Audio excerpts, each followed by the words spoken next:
ตายหัวนะพ่อดิบร่วมมันก็คักมาแล้วสิโอ้ยมัน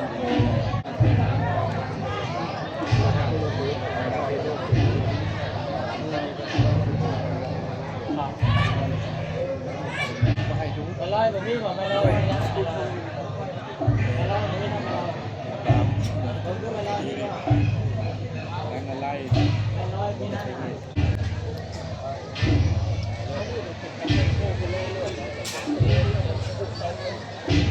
นี่พวกนี้พวกนี้ว่าขึ้นหนาเล่เล่จอไล่แม่เขาก็ได้เขาก็ได้เป็นแค่เนื้อร้อนเลย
ที่แค่ครับผสมสมุนไพรหลีกทางให้อันโยมบนออกไปในทางนั้นไปแล้วพอตรงนี้จะไปตันทางได้ยังบอกให้อันโยมไปเอาไว้บอกสมณีหน่อยเล่าสมณีหน่อย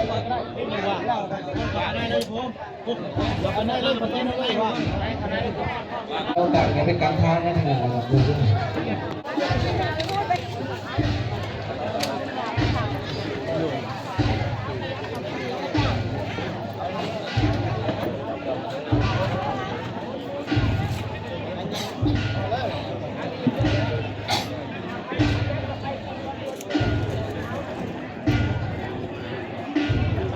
ขอนิมนต์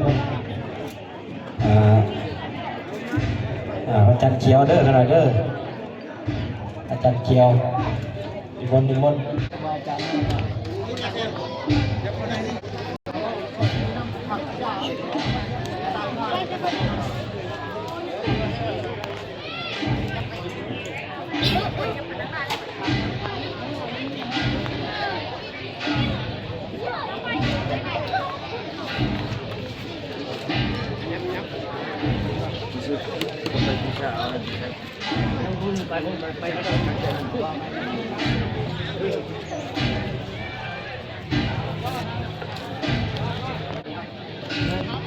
มาทำพิมพ์เป็นขาว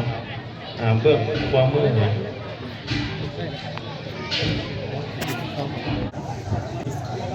เอาบ้านเป็นขาวบ้านเป็นขาวเด้อ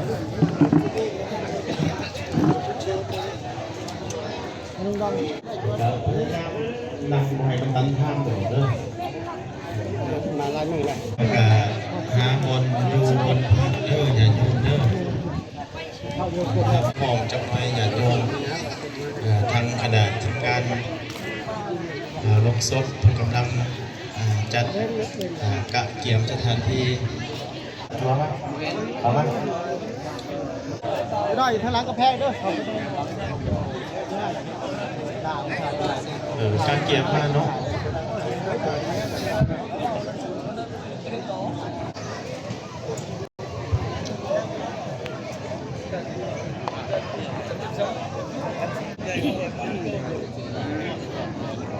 ทีมงานลงศพถ่ายแล้วก็ให้สัญญาณเด้อให้ สัญญาณเตือนทางคณะครูบา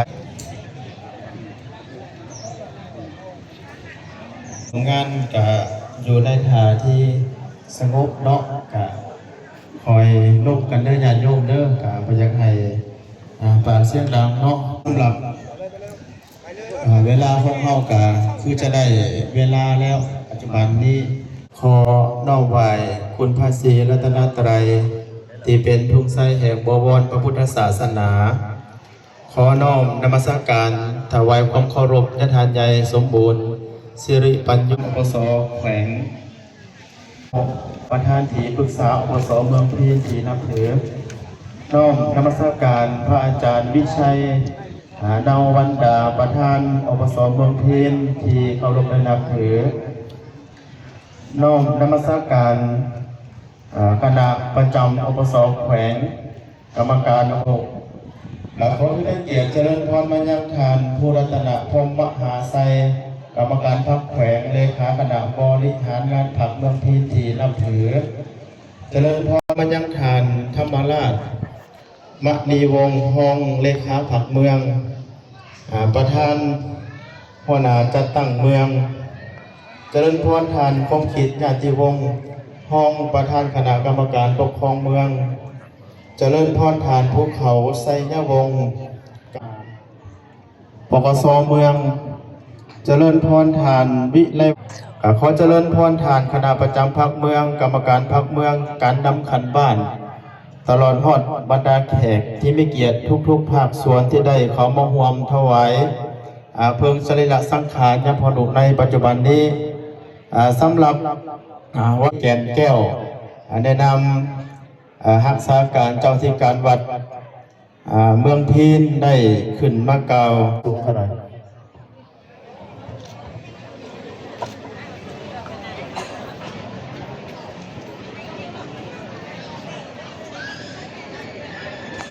ขอน้อมไหว้คุณพระศรีรัตนตรัยอันเป็นธงไทรแห่งบวรพุทธศาสนาขอน้อมนมัสการณทานพระเถรานุเถระขอเจริญพรการนำขันสูงทั้งเมืองพร้อมด้วยบ้านและแขกผู้มีเกียรติทุกทางที่เข้าร่วมในงานชาปนกิจศพของยมปุนุข้าน้อยพระอาจารย์ดอนนี่แก่นแก้วสัมปันลาวเมืองพีนในนามเจ้าอธิการวัดใหญ่เมืองพีนในนามผู้รับผิดชอบในงานชาปนกิจศพยมปุนุขอผ่านชีวประวัติย่อโดยสังเกตของยมปุนุอดีตพระลูกวัดวัดโพธิศรีบุญเรืองวัดใหญ่เมืองพีนชาติภูมิสถานะเดิมสื่อวานุ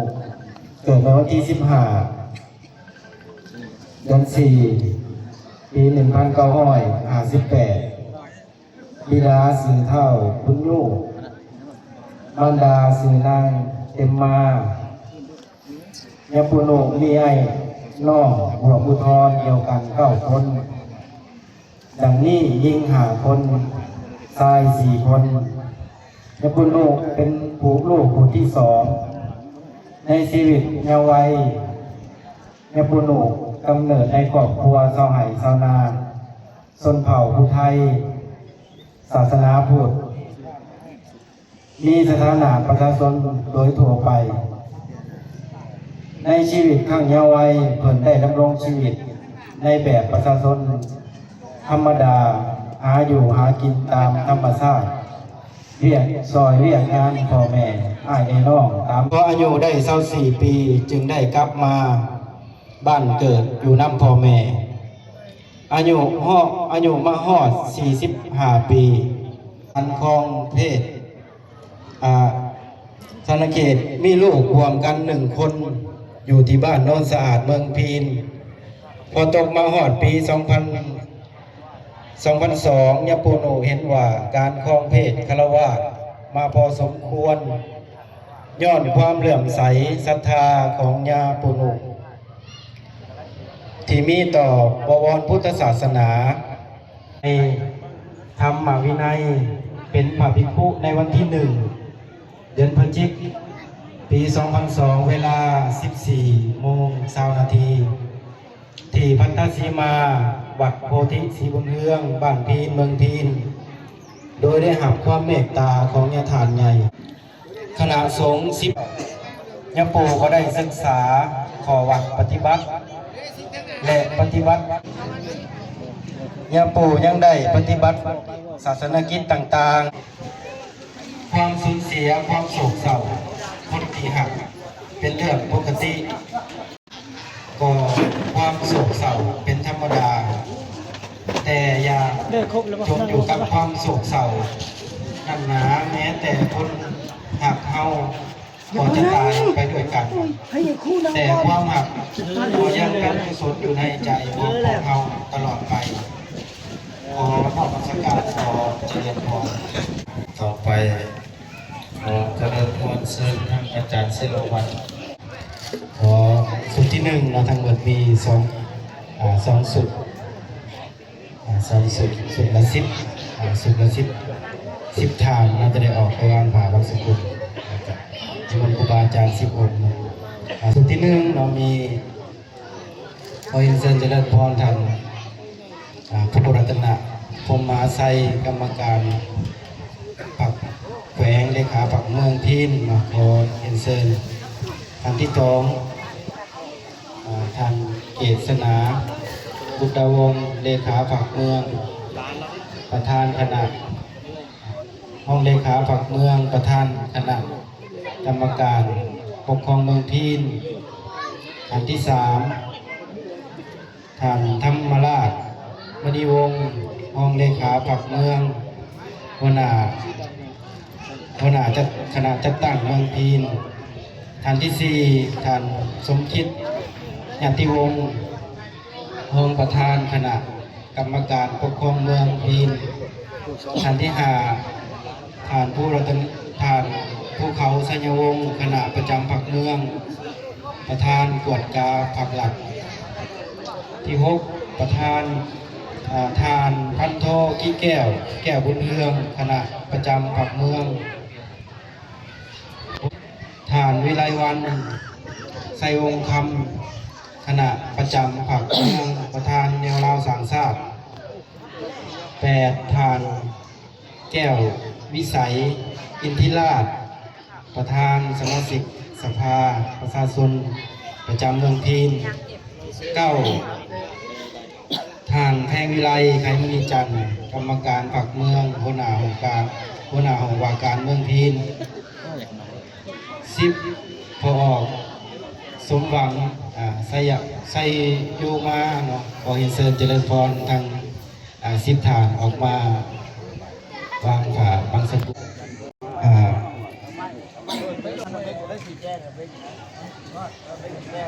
ขอกับรัตนนิมนต์อายฐานของแล้วก็ท่านอาจารย์จันทวีออกมาพิจารณาผ่าบางสกุลขนาดขอกับรัตนนิมนต์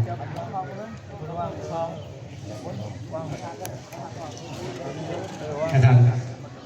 ของเมืองสิบนขนาดกับรัตนนิมนต์อาจารย์คำของสิริปุญโญขนาดขอกับรัตนนิมนต์อาจารย์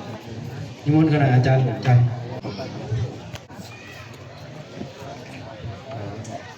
กับขณะยันโยงกับพนมด้วยเด้อทางคณะสงฆ์เพิ่นอะไรออกมาพิจารณาผ่าบางสกุลเนาะเหลือสักอนิจจาตวะทิเตสังอุปาสโมสุโขอนิจจาวัตสังขรังปัทวายตังอิโนปัชชิตวานิสัพเพสัตตามารันติจามาริงสุจามหังวริสามินาทิเมตาสังชัยโยยัญจโคตกินาตินาสังกามิโสภะกัมปติโสยติธัมโมจายารัญจาภิกขุนามานุปาทินัง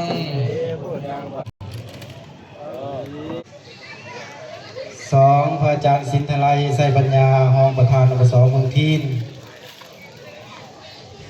3พระอาจารย์โรเด4พระอาจารย์สัญญาสอนหัวหน้าของการอบสเมืองพิน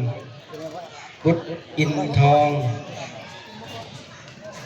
6พระอาจารย์ คันแก้วแปลงโกดแก้วหัวหน้าศึกษาสงฆ์เมืองทีนจิโนรองหัวหน้าที่ปรึกษาสงฆ์เมืองทีน10อาจารย์บุญหัก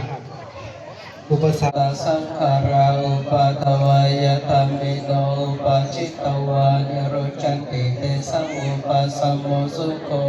สัพเพสัตตามะลันติกามะลิสุตามะลิสะเรตัสสังสะโยทุกขปาตาจานิทุกขพยาปาตาจานิพยาสุขปาตาจานิสุขโหตุสัพเพปิปานิโนเอตาวตาปุญญสัมปะทังสัพเพเทวานุโมทันตุ